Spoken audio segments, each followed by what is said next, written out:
आज का पहला प्रश्न है, बहुराष्ट्रीय सैन्य अभ्यास शांति प्रयास का आयोजन कहां हो रहा है? बहुराष्ट्रीय सैन्य अभ्यास शांति प्रयास का आयोजन हो रहा है काठमांडू। और आपको पता होगा कि नेपाल की राजधानी है काठमांडू, तो काठमांडू में हो रहा है शांति प्रयास का आयोजन। दोस्तों देखो, अब नेपाल, तो नेपाल की राजधानी क्या है? काठमांडू। नेपाल की करेंसी क्या है? नेपाली रुपीज। नेपाल के प्रेसिडेंट कौन है? रामचंद्र पौडेल। नेपाल के प्राइम मिनिस्टर कौन है? पुष्प कमल दहल प्रचंड नेपाल के प्रधानमंत्री हैं। और भारत और नेपाल के बीच सूर्य किरण सैन्य अभ्यास होता है। दोस्तों अगला प्रश्न आपका है, अंतरराष्ट्रीय सौर गठबंधन में शामिल होने वाला 119वां देश कौन बना है? तो माल्टा बना है अंतरराष्ट्रीय सौर गठबंधन में शामिल होने वाला 119वां देश। दोस्तों अब अंतरराष्ट्रीय सौर गठबंधन अर्थात इंटरनेशनल सोलर अलायंस ISA, देखो इंटरनेशनल सोलर अलायंस का हेडक्वार्टर है हरियाणा के गुरुग्राम में। कहां है साथियों? हरियाणा के गुरुग्राम में है इंटरनेशनल सोलर अलायंस का हेडक्वार्टर। इसके डायरेक्टर जनरल कौन है? तो अजय माथुर है इसके डायरेक्टर जनरल। और इसकी स्थापना हुई थी 30 नवंबर 2015 को। इंटरनेशनल सोलर अलायंस की स्थापना हुई थी। दोस्तों गुड़गांव में ही खुला था भारत का पहला अनाज ATM, अन्नपूर्णा ATM। भारत का पहला हेली हब, जहां पर हेलीकॉप्टर की सारी सुविधाएं उपलब्ध है, वो कहां खुला है? तो गुरुग्राम में ही खुला है। पैसाबाजार.com का हेडक्वार्टर भी गुरुग्राम में ही है। दोस्तों अगला प्रश्न हमारा है, under water photographer of the year 2024 पुरस्कार किसने जीता है? Under water photographer of the year 2024 पुरस्कार किसने जीता है? देखो साथियों, ये जो इमेज है, इस इमेज का नाम है वेल वोन्स। और इसी वेल वोन्स इमेज को दिया गया है under water photographer of the year award 2024। और दिया किसे गया है? तो एलेक्स डॉन्स को दिया गया है। किसे दिया गया है? एलेक्स डॉनसन को दिया गया है under water photographer of the year award 2024। और किस इमेज के लिए दिया गया है? तो विल्स वोन के लिए दिया गया है, वोन्स के लिए दिया गया है। ये इमेज में आपको दिख रहा है, यही इमेज साथियों इसी इमेज के लिए दिया गया है। किन्हें? तो एलेक्स डॉनसन को दिया गया है। अगला प्रश्न हमारा है, कौन सा देश भारतीय नौ परियोजनाओं के लिए 12,800 करोड़ रुपए का कर्ज देने का घोषणा की है? तो जापान ने साथियों, किसने? जापान ने भारतीय नौ परियोजनाओं के लिए 12,800 करोड़ रुपए कर्ज देने का घोषणा किया है। अब जापान ने घोषणा किया है तो देखो, जापान की कैपिटल है टोक्यो, जापान की करेंसी है जापानी येन, जापान के प्राइम मिनिस्टर है फूमियो किशिदा, जापान के संसद का नाम क्या है? डाइट। कई बार पूछा गया एग्जाम में कि जापान के संसद का नाम क्या है? डाइट। जापान का राष्ट्रीय चिन्ह है गुलदाउदी, जापान का राष्ट्रीय खेल है जूडो। साथियों संयुक्त अभ्यास सहयोग काइजिंग, ये भारत और जापान के बीच हुआ है। दोस्तों अगला प्रश्न हमारा है, हाल ही में किस राज्य ने 100% हर घर जल संतृप्ति हासिल की है? साथियों तो हर घर जल कनेक्शन हासिल करने वाला भारत का पहला राज्य जो बना है वो कौन बना है? तो अरुणाचल प्रदेश बना है। दोस्तों कौन बना है? अरुणाचल प्रदेश। अब अरुणाचल प्रदेश बना है तो याद रखना, अरुणाचल प्रदेश जो है ये पूर्वोत्तर भारत का सबसे बड़ा राज्य है। और सबसे पहले जो सूर्योदय होता है वो अरुणाचल प्रदेश में होता है। तो अरुणाचल प्रदेश की कैपिटल क्या है? दोस्तों ईटानगर है। अरुणाचल प्रदेश के गवर्नर कौन है? कैवल्य त्रिविक्रम परनाइक हैं। यहाँ के मुख्यमंत्री हैं पेमा खांडू। पखुई वन्यजीव अभ्यारण्य, नामदफा बाघ रिजर्व, मौलिंग राष्ट्रीय उद्यान, दिवांग वन्यजीव अभ्यारण्य या दिवांग घाटी वन्यजीव अभ्यारण्य कहां है? तो अरुणाचल प्रदेश में है। दोस्तों टैली घाटी वन्यजीव अभ्यारण्य, पासी घाट वन्यजीव अभ्यारण्य किस राज्य में है? तो अरुणाचल प्रदेश में है।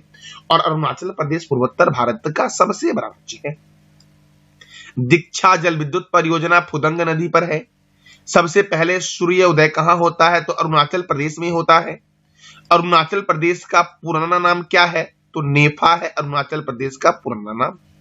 अरुणाचल प्रदेश के कुछ दर्रे को देखते हैं। देखो बोमडिला दर्रा, यांग्याप दर्रा, दीफू दर्रा अरुणाचल प्रदेश में स्थित है। दोस्तों यांग्याप दर्रा के पास से ही ब्रह्मपुत्र नदी भारत में प्रवेश करती है। ब्रह्मपुत्र नदी कहां से निकलती है? तो तिब्बत के मानसरोवर झील से निकलती है और यांग्याप दर्रा के पास से यह भारत में प्रवेश करती है। और यह गिरती कहां है? बंगाल की खाड़ी में। तो दोस्तों ब्रह्मपुत्र नदी को बंगाल में किस नाम से जानते हैं, ये बताना है कमेंट बॉक्स में आपको। अगला प्रश्न हमारा है, फ्रांस का सर्वोच्च नागरिक सम्मान knight of the legion of honour, France का सर्वोच्च नागरिक सम्मान knight of the legion of the honour से किसे सम्मानित किया गया है, तो शशि थरूर को सम्मानित किया गया है फ्रांस का सर्वोच्च नागरिक सम्मान knight of the legion of the honour से। दोस्तों अब यह फ्रांस का सर्वोच्च सम्मान है। तो देखो, फ्रांस की राजधानी है पेरिस, फ्रांस के प्रेसिडेंट है इमैनुअल मैक्रोन, जो इस बार 26 जनवरी अर्थात गणतंत्र दिवस में मुख्य अतिथि के रूप में शामिल हुए थे। फ्रांस के प्राइम मिनिस्टर है गैब्रियल अटल और यह फ्रांस के सबसे युवा प्राइम मिनिस्टर है। दोस्तों फ्रांस की पहली महिला प्रधानमंत्री जो है वो एलिजाबेथ बोर्न है और फ्रांस के सबसे युवा प्रधानमंत्री जो है वो गैब्रियल अटल है। फ्रांस की करेंसी है यूरो। फ्रांस के पेरिस में UNESCO United Nation educational scientific and cultural organization UNESCO का फुल फॉर्म होता है। इसका हेडक्वार्टर है पेरिस में और पेरिस है सीन नदी के किनारे। इंटरपोल का हेडक्वार्टर कहां है, तो पेरिस में है इंटरपोल का हेडक्वार्टर। आर्थिक सहयोग और विकास संगठन का हेडक्वार्टर पेरिस में है। यूरोपीय स्पेस रिसर्च ऑर्गेनाइजेशन का हेडक्वार्टर पेरिस में है। मैगिनॉट रेखा जर्मनी और फ्रांस के बीच है। वरुण सैन्य अभ्यास भारत और फ्रांस के बीच होता है। दोस्तों वरुण सैन्य अभ्यास कौन से दो देशों के बीच होता है, तो भारत और फ्रांस के बीच। अगला प्रश्न हमारा है, उत्तर भारत के पहले पिज्जा एटीएम का अनावरण कहां किया गया है, तो उत्तर भारत के पहले पिज्जा एटीएम का अनावरण किया गया है चंडीगढ़ में। कहां किया गया है, चंडीगढ़ में। देखो चंडीगढ़ में है रॉक गार्डन और रॉक गार्डन का वास्तुकार कौन है, तो नेकचंद है। चंडीगढ़ शहर का वास्तुकार कौन है, तो ली कार्बूजियर है, जो फ्रांस के निवासी थे ली कार्बूजियर। और मैंने भी तुरंत बताया कि भारत और फ्रांस के बीच वरुण सैन्य अभ्यास होता है। अगला प्रश्न हमारा है, अंतरराष्ट्रीय मातृभाषा दिवस कब मनाया गया है, तो यह मनाया गया 21 फरवरी को अंतरराष्ट्रीय मातृभाषा दिवस। देखो फरवरी महीने में बहुत सारे महत्वपूर्ण दिवस अब तक मनाए गए हैं, जैसे कि भारतीय तटरक्षक दिवस 1 फरवरी, विश्व आर्द्रभूमि दिवस 2 फरवरी, अंतरराष्ट्रीय मानव बंधुत्व दिवस 4 फरवरी, विश्व कैंसर दिवस 4 फरवरी। इस बार के विश्व कैंसर दिवस का थीम था क्लोज द केयर गैप। सुरक्षित इंटरनेट दिवस कब मनाया गया है, तो 6 फरवरी को मनाया गया है। एड्स जागरूकता दिवस 7 फरवरी। अरब तेंदुए का अंतरराष्ट्रीय दिवस 10 फरवरी। विश्व दलहन दिवस 10 फरवरी। राष्ट्रीय कृमि मुक्ति दिवस 10 फरवरी। अंतरराष्ट्रीय बाल कैंसर दिवस 15 फरवरी। विश्व हिप्पो दिवस कब मनाया गया है, तो 15 फरवरी को मनाया गया है विश्व हिप्पो दिवस। वैश्विक पर्यटन लचीलापन दिवस 17 फरवरी। विश्व मानव आत्मा दिवस 17 फरवरी। विश्व पेंगोलिन दिवस 17 फरवरी। छत्रपति शिवाजी महाराज जयंती 19 फरवरी। विश्व सामाजिक न्याय दिवस 20 फरवरी को मनाया जाता है। दोस्तों अगला प्रश्न हमारा है, विश्व पुलिस शिखर सम्मेलन का आयोजन कहां होगा, तो विश्व पुलिस शिखर सम्मेलन का आयोजन किया जाएगा दुबई। कहां किया जाएगा, दुबई। अब दुबई जो है ये संयुक्त अरब अमीरात का एक शहर है। संयुक्त अरब अमीरात अर्थात यूनाइटेड अरब अमीरात। इसकी राजधानी है अबू धाबी। यहाँ की करेंसी है दिरहम। यहाँ के प्रेसिडेंट है मोहम्मद बिन जयाद अल नयान और यहाँ के प्राइम मिनिस्टर है मोहम्मद बिन रशीद अल मक्तूम।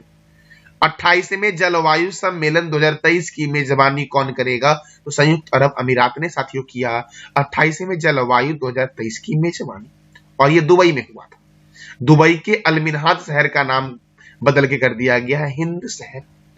महिला कबड्डी लीग 2023 का आयोजन कहां हुआ था, तो दुबई में हुआ था।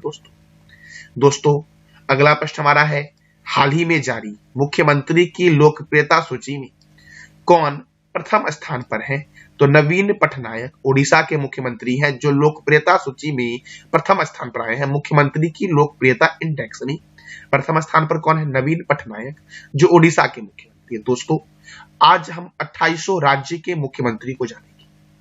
दोस्तों देखो सबसे पहले है आंध्र प्रदेश। तो आंध्र प्रदेश के मुख्यमंत्री कौन है, वाई.एस. जगनमोहन रेड्डी। कौन है आंध्र प्रदेश के मुख्यमंत्री, वाई.एस. जगनमोहन रेड्डी। अरुणाचल प्रदेश के मुख्यमंत्री हैं पेमा खांडू। असम के मुख्यमंत्री हैं हिमंत बिस्वा शर्मा। बिहार के मुख्यमंत्री हैं नीतीश कुमार। छत्तीसगढ़ के मुख्यमंत्री हैं विष्णुदेव साय। दिल्ली के मुख्यमंत्री हैं अरविंद केजरीवाल। गोवा के मुख्यमंत्री हैं प्रमोद सावंत, गोवा के मुख्यमंत्री हैं। गुजरात के मुख्यमंत्री हैं भूपेंद्र यादव, साथ ही भूपेंद्र पटेल, भूपेंद्र भाई पटेल जो है ये गुजरात के मुख्यमंत्री हैं। दोस्तों, हरियाणा के मुख्यमंत्री हैं मनोहर लाल खट्टर। हिमाचल प्रदेश के मुख्यमंत्री हैं सुखविंदर सिंह सुक्खू। झारखंड के मुख्यमंत्री कौन बने हैं नए वाले? चंपई सोरेन है। कर्नाटक के मुख्यमंत्री हैं सिद्धारमैया। केरल के मुख्यमंत्री हैं पिनरई विजयन। मध्य प्रदेश के मुख्यमंत्री हैं मोहन यादव। दोस्तों, मध्य प्रदेश के मुख्यमंत्री हैं। पश्चिम बंगाल के मुख्यमंत्री हैं ममता बनर्जी। महाराष्ट्र के मुख्यमंत्री कौन है? एकनाथ शिंदे। मणिपुर के मुख्यमंत्री हैं एन बीरेन सिंह। मेघालय के मुख्यमंत्री कौन है? तो कोनाड संगमा है मेघालय के मुख्यमंत्री। मिजोरम के मुख्यमंत्री कौन है? लालदू होमा। नागालैंड के मुख्यमंत्री है नेफ्यू रियो। कौन है नागालैंड के चीफ मिनिस्टर? तो नेफ्यू रियो है नागालैंड के चीफ मिनिस्टर। ओडिशा के चीफ मिनिस्टर है नवीन पटनायक। पौंडीचेरी यूनियन टेरिटरी है, तो पौंडीचेरी के मुख्यमंत्री कौन है? एन रंगास्वामी। साथियों, दो यूनियन टेरिटरी में मुख्यमंत्री, एक पौंडीचेरी और दूसरा दिल्ली। दिल्ली के मुख्यमंत्री मैंने ऊपर बताया अरविंद केजरीवाल, और पौंडीचेरी के कौन है? एन रंगास्वामी। साथियों, दिल्ली के उपराज्यपाल कौन है ये बताना है कमेंट बॉक्स में आपको। पंजाब के मुख्यमंत्री हैं भगवंत सिंह मान। राजस्थान के मुख्यमंत्री हैं भजनलाल शर्मा। कौन है? तो भजनलाल शर्मा। साथियों, सिक्किम के मुख्यमंत्री, सही कर लेना, सिक्किम के मुख्यमंत्री हैं प्रेम सिंह तमांग। कौन है सिक्किम के मुख्यमंत्री? तो प्रेम सिंह तमांग हैं सिक्किम के मुख्यमंत्री। तमिलनाडु के मुख्यमंत्री हैं एन के स्टालिन, तमिलनाडु के मुख्यमंत्री हैं। देखो, तेलंगाना के मुख्यमंत्री कौन है? तो अनुमुला रेवंत रेड्डी, ए रेवंत रेड्डी तेलंगाना के मुख्यमंत्री। त्रिपुरा के मुख्यमंत्री हैं मनिक शाह। उत्तर प्रदेश के मुख्यमंत्री हैं योगी आदित्यनाथ। और उत्तराखंड के मुख्यमंत्री कौन है? तो पुष्कर सिंह धामी है उत्तराखंड के मुख्यमंत्री। साथियों, मैंने 2800 राज्य और 2 यूनियन टेरिटरी के मुख्यमंत्री आपको बताए, जिसमें साथियों एक टाइपिंग मिस्टेक है, याद रखना। सिक्किम के मुख्यमंत्री कौन है? तो प्रेम सिंह तमांग है सिक्किम के मुख्यमंत्री।